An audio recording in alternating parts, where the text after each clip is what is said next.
All right, today we're going to talk about myths of origins. So these are the ideas about the beginning of the existence of the world, the source of everything, as well as the beginning of humankind. So we're going to look at how Hinduism views the source of our universe and the source of our world and the source of humanity. Okay, so the very first thing that we're going to talk about that I just put up on the screen is something in Hinduism called Brahman. And Brahman is basically the capital G god of Hinduism. It is the high god, the most important god in all of Hinduism. So we talked about last time that many people assume that Hinduism is a polytheistic religion, that there are many different gods within Hinduism, which is very much true. But Brahman is a different sort than the other gods. All the different deities that you may have seen for Hinduism, pictures of gods and goddesses and things like that, none of those are Brahman. Those are all individual gods and goddesses that, as we'll see, have a connection to Brahman, but Brahman is above all of those and is, in a way, the source of all of those gods and goddesses. So that's why I use the terminology that Brahman is the capital G god, the high god, the most important god in all of Hinduism. And as we learn more about Brahman, we'll see that really for many Hindus, Brahman is all there is. Brahman actually is the source of reality, the source of our existence, and all the multiplicity and the diversity that exists within Hinduism has its source in Brahman. So, as I said, we could say it's a capital G god, a high god within Hinduism. But it's important to sort of step back and think about what we mean when we use the word God. For those of you who may have come from a Judeo-Christian background, if you're familiar with how God is conceived in Judaism, Christianity, or Islam, this God, Brahman, is very different from those types of gods. First of all, this God is not visualized in any sort of physical form. So that's why I said you may have seen pictures, paintings, representations of individual gods. There's actually one on the screen right now. This is actually the god Vishnu, who we're going to talk about. But that's not Brahman, okay? So you cannot depict Brahman in any type of physical form. You cannot see Brahman. So it's not the type of god that you could draw a picture of, that you could have sort of a visual image of. It's also a God that's beyond gender. So in the Judeo-Christian tradition, right, in Judaism, Christianity, Islam, God is oftentimes described as a he. And there's different levels of understanding of the appropriateness of that gender term for God. But Brahman is definitely not a he or a she. Brahman is above all of those categories, all of those labels, those descriptors. So you would never draw a picture of Brahman, and you would also never say that Brahman is a he or a she. If we want to think about how to envision, how to better understand Brahman, it's better to think of not like an individualized person, an individualized God with the physical form, but more of a force or an energy that pervades the entire universe. So Brahman is everywhere around us. Brahman it saturates and pervades the entire universe. So Brahman is a god. He is a high, and I will say he because it's hard in English to avoid using a gender pronoun. So I always try my best to use it, but it just never sounds quite right because that sounds like you're calling it a thing. So it's really hard in English to avoid using a he or a she. But know that when I say that, I'm actually being untrue to the understanding of Brahman in Hinduism. It's just a force of habit. It's hard to change that. So Brahman is God. Brahman is also everywhere in the universe. Brahman is the force or energy that we can say the divine force or the divine energy that pervades everything in the universe. Additionally, we have Brahman here in Myths of Origins because in Hinduism, Brahman is also the source of everything. Everything in this world comes from Brahman. The universe and every single living being has its origin and its source in Brahman. You wouldn't necessarily use the term that Brahman created the world, because really it's incorrect to ascribe a will to Brahman. Brahman is not the type of god that you will read about in Hinduism saying, that Brahman wants this or Brahman said this. That is what all the other gods and goddesses are for, but that is not Brahman. Brahman, really in a sense, Brahman is our universe. Brahman is the source and the ultimate reality, the divine ground of everything in our universe. And it's a difficult concept. Understanding Brahman is a difficult concept. So hopefully by now you're confused, and that's a good thing. Being confused and curious about Brahman, we could say, is really the start of Hinduism, the beginning of the path that we call Hinduism. The main goal in Hinduism is to come to understand Brahman. And so we're beginning our discussion of Hinduism by laying out some of the understandings of Brahman. And then as we go through Hinduism, we'll see sort of how that understanding progresses. The different ways in which individual Hindus come to understand Brahman. They strive, they yearn to practice understanding Brahman and connecting to Brahman. So Brahman is God. Brahman is the force or the energy. It's also the source of everything in the universe. In Hinduism, we really say that the universe emanates out from Brahman. Brahman doesn't create the universe. As we'll see, there's another creator god called Brahma. So be very careful of the spelling here, because in our Hinduism unit, we're going to be introduced to Brahman, our high god, Brahma, who is a creator god, and Brahmin, which is the top caste. So be very careful with the spelling here as you're taking your notes. So as I was saying, so Brahman, everything emanates out from Brahman. Brahman doesn't create the universe, but the universe is connected to Brahman because Brahman is the source of it all. So I have a quote here that you can see up on the screen by a very famous Hindu philosopher who you'll be reading a little bit of his works in the World's Wisdom text. And he says that Brahman is thou before which all words recoil. And what he means by this very beautiful poetic line is that we try our best to understand Brahman, but we have to always remember that every word that we use to understand Brahman is always in a sense incorrect. Because Brahman is the divine in Hinduism. It is the ultimate divine, the divine ground of all matter. So the goal in Hinduism is to understand Brahman. But there is an understanding that there's always going to be a gap between the divine world and the human world, right? We as human beings can try our best to understand God, but of course, we're never going to have a perfect understanding of God. But that doesn't mean that we shouldn't stop striving to understand God. So we can use words like force or energy or presence or source of everything.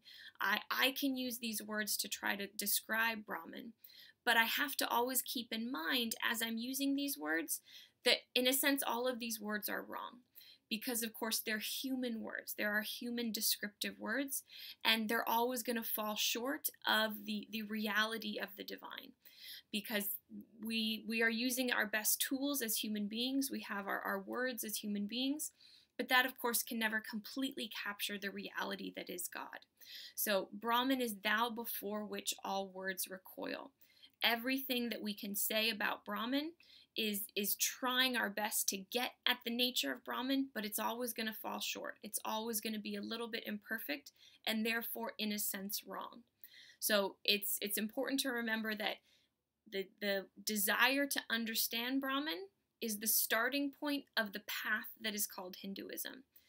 Coming to understand Brahman, and really most importantly to experience Brahman, to experience God, is the goal of Hinduism. That is the end point. That is where all of these steps on the path lead towards. Then I have down here another very important and common way of describing Brahman within Hinduism, which is that Brahman is Sat, Chit, and Ananda. These are the three aspects of existence within Hinduism.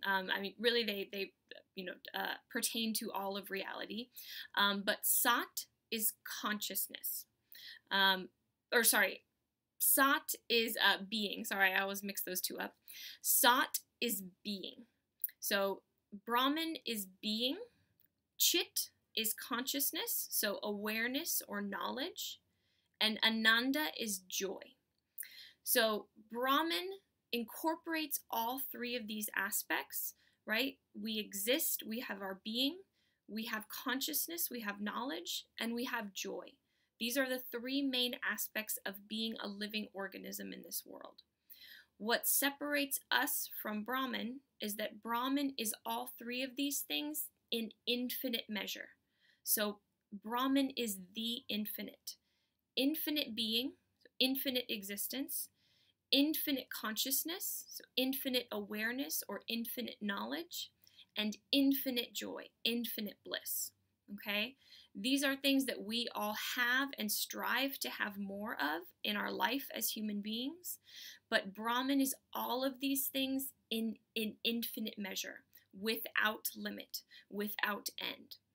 That is why we want to try to understand Brahman, and we also want to experience Brahman, because these are all the things that we want to have as well, right? We want to have infinite existence. We want to have infinite knowledge and infinite consciousness, and we want to have infinite bliss, right? Never-ending joy. So that is why we want to understand and to experience Brahman as Hindus. So that's just sort of an opening, a beginning of our dialogue about Brahman. And we're going to talk a lot more about Brahman, and hopefully you are confused, right? It's a good thing to be confused about Brahman, because Hinduism is all about coming to understand Brahman more and more. This high God, this source of everything in the world, source of the universe itself. And you're also going to read several passages in the world's wisdom from both the Vedas and the Upanishads that talk about Brahman. So you're going to see, you're going to read a lot more of these kind of poetic descriptions of what Brahman is, right? How Hindus themselves have tried to capture the essence of Brahman in words. Understanding, of course, that we have to use language to try to understand Brahman, but that our language is always an imperfect tool to capturing the essence of God. That is very much emphasized in Hinduism, that we as human beings are limited, right? God is not limited. That's what makes God God, and that's why we want to understand and experience God. Okay, so that's Brahman, which we'll come back to multiple times. The next major term, or major concept for myths of origins, is Shakti. And Shakti is a very important element within Hinduism. And Shakti, we can say, is the energy of creation, or the force of creation. And even though Brahman doesn't have a gender, right? So as I said, we don't use he or she for Brahman, even though in English it's very hard to avoid those pronouns. Shakti definitely has a gender. And because it is the gender associated with creation, right, Shakti is the creative force or creative energy in the world, you may be able to guess which gender Shakti is associated with. And it's feminine, right? So Shakti does have a gender. Shakti is always feminine, right? Because it's connected with the fact that women have the ability to create life within them, right? Women are able to get pregnant, they're able to have babies. So this idea of creation of life is strongly associated with the female gender. So Shakti is this creative essence or creative energy in the world. We don't say that Brahman creates the world, right? Because Brahman is not the type of God that has, like a character or a mythology, because Brahman simply is everything in this universe. But as the world is created, it has to happen with the presence of Shakti. So every time something is created, Shakti is present. So there is this force or this energy of creation in our universe that is sort of the medium through which all creation happens. So our universe was created through Shakti. Everything in this universe was made through that force, through that medium of Shakti. And this understanding continues today, as I mentioned. Really, any creative act or act of creation, for Hindus, that means that Shakti is present. Shakti has to be present in order for creation to happen. And Shakti is something that we'll see over and over again in Hinduism. On the one hand, it's understood as an abstract concept, right? This force of creation, or this energy of creation, medium through which creation occurs. But Shakti is also an individual goddess. So you can see images of Shakti, the goddess Shakti. She has her own mythology, stories about her. And this is something that recurs over and over again in Hinduism. All the different gods and goddesses that we'll be introduced to in Hinduism have this dual aspect, this dual nature to them. On the one hand, they are real gods and goddesses, that you can draw them, they have a visual depiction. They're involved in stories and mythology.